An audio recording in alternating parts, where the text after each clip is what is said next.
Hello everybody, welcome into another edition of OTP alongside Ash and Aim. I'm Ev. We're here to bring you Clemson sports from the past week. It's been a busy one, so we're just going to jump right in. I'll hit you with some tennis news right off the bat. We'll start off with something good for once for me. The men's tennis team traveled down to Miami this past Sunday. They beat them 4-3 in their ACC opener for the season. The last time the men's tennis team lost to Miami was in 2011. That brings the men's tennis team, the overall team record, to 8-2. Carlos Calaitis, the freshman phenom who lost for the first time last week, got back on the winning track in straight sets. The men's tennis team, good stuff down in Miami. They will be back in action this weekend. They play Cornell on Friday in Ithaca, New York, and then the next day they play Wisconsin, also in Ithaca. We also had a super busy opening weekend for our baseball team. The Tigers are ranked number 15 in the Baseball American ranking and number 22 by Collegiate Baseball this week. Clemson, who is now 1-2, was also ranked number 12 in the USA Today Coaches Preseason Poll.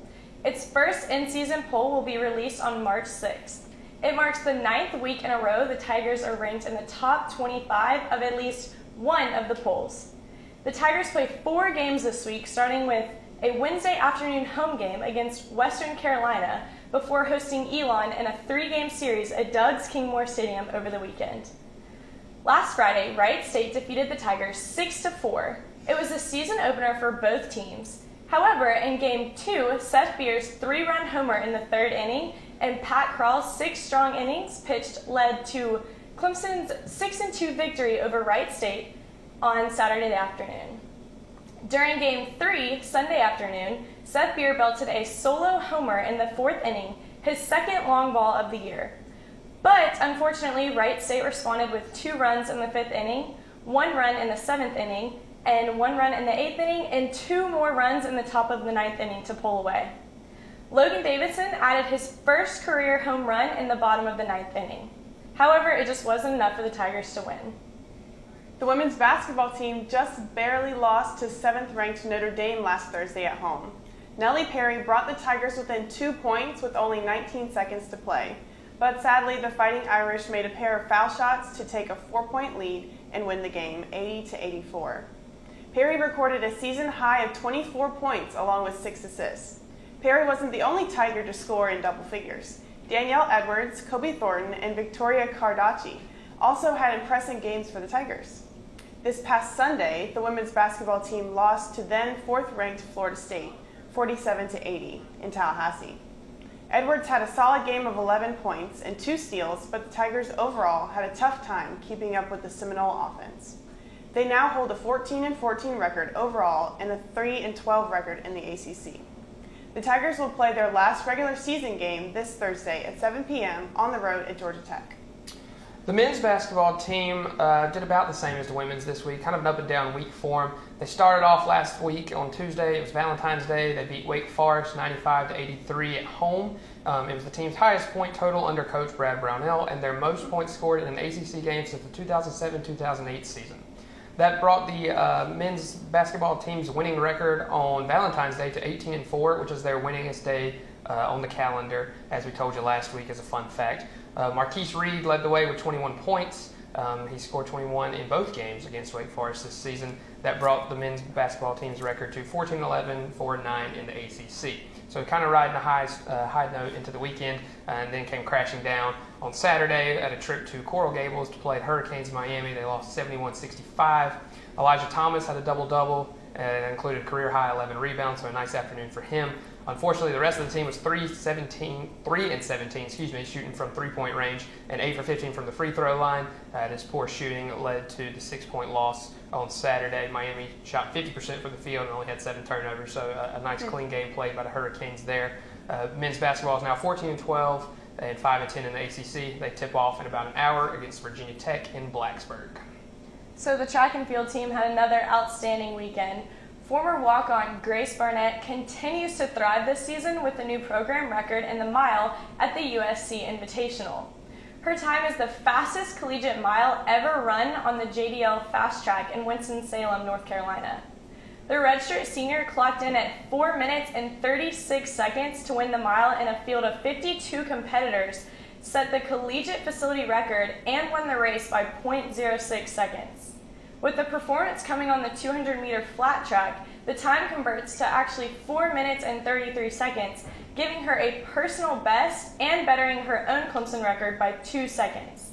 The time currently stands as the 6th fastest time in the nation. The men's distance medley relay team was in action as well on Saturday afternoon as John Lewis, Darren Coley, Bo Mockfane, and James Quattlebaum took 5th with a time of 9 minutes and 54 seconds. The ACC Championships await the Tigers in South Bend, Indiana next week as the Fighting Irish will host the conference meet February 23rd through the 25th.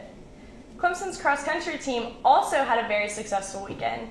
The team's most decorated freshman just continued her hot start to her collegiate career as Logan Morris qualified for the USA cross-country junior national team.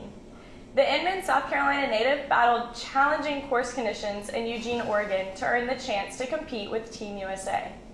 Morris battled mud, snow over the course of her 3,000 meters to take 4th place overall, finishing with a time of 23 minutes and 10 seconds. The top 6 finishers qualified to compete for Team USA, and she was one of them. As we told you last week, the Clemson diving team competed in the ACC Championships in Atlanta. The Tigers finished with 5 divers finishing in the top 25.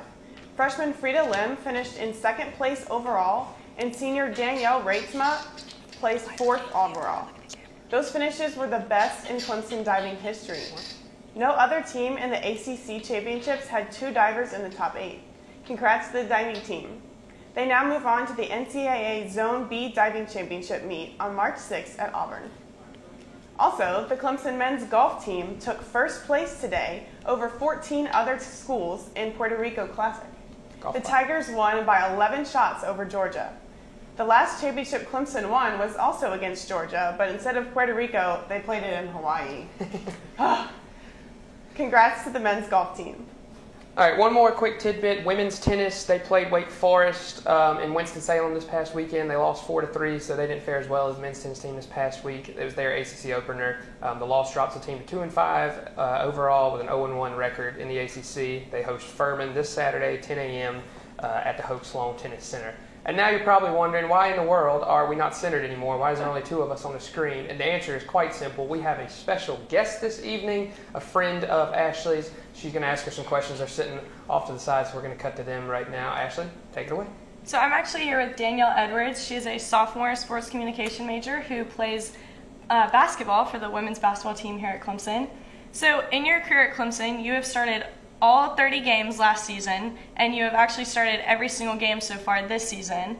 You averaged about 9 points, 4 rebounds, and 3 assists per game last year. Is that correct? Yes. Also, you were named to the All-ACC academic team last season, which is extremely impressive for a student athlete. So you've been such a tremendous asset for the Tigers this year. With that being said, what has been your most memorable moment in your career at Clemson? So far, I would have to say when we got our first ACC win against Georgia Tech this season.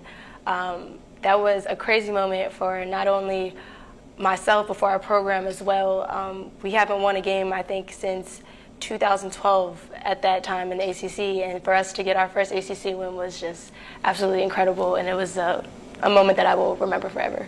Well, I have to say, I was able to sit down with Danielle last week, and, from my own experience, I've never actually played basketball, and just watching your film and watching every single game you've played in, you're an incredible player, and we are so lucky to have you here at Clemson. So what are your plans for after you graduate? Do you plan on trying to go to the WNBA? I do plan on playing professionally after I graduate. I think I would like to try to go overseas. I think that that's something that I've been wanting to do for a while. I'm not against the WNBA though, so if the opportunity comes, I would love to take it. But if all else basketball doesn't work out, I'd love to be a sports agent. I want to stay involved with athletics and be a part of the sports world for a long time. Well, fortunately for you, I think you have a good step that way. So I know you come from a long line of basketball players in your family. Both your parents played collegiate basketball. Both your aunts, your uncle, your twin brother actually plays in college, and your older brother used to play. So can you tell me a little bit about your older brother and why you told me earlier that he was your biggest inspiration? Yes, his name is Daryl, and he was diagnosed with a thing called hypertrophic cardiomyopathy, meaning basically he has an enlarged heart and he's no longer able to play anymore. He was diagnosed his sophomore year in high school, but he hasn't let that stop him. He is my biggest supporter and my twins' biggest supporter. He talks to us all the time, he gives us advice all the time, and he's always there for us. He's our number one fan, and he doesn't let his condition stop him from living his dreams. He still plays intramurals at his college. He goes to school at the University of Maryland, and he's in the stands. And if he's not in the stands at our games, he's watching. And he always calls me and my brother, asking us how we're doing, and always keeping an eye out for us. And he really cares about us, and he doesn't let his condition stop that. Well, you truly are a very inspirational player for not only Clemson, but for everybody around who watches. And I would just like to say, on behalf of Tiger Vision, we are so thankful you took time out of your day to come see us. Thank you for having me. Thank you so much. And in replacement of our final proud question tonight, we would like to dedicate this episode to Bert Henderson, who is an important member of the Clemson family who passed away early this morning. Our thoughts and condolences go out to the Henderson family.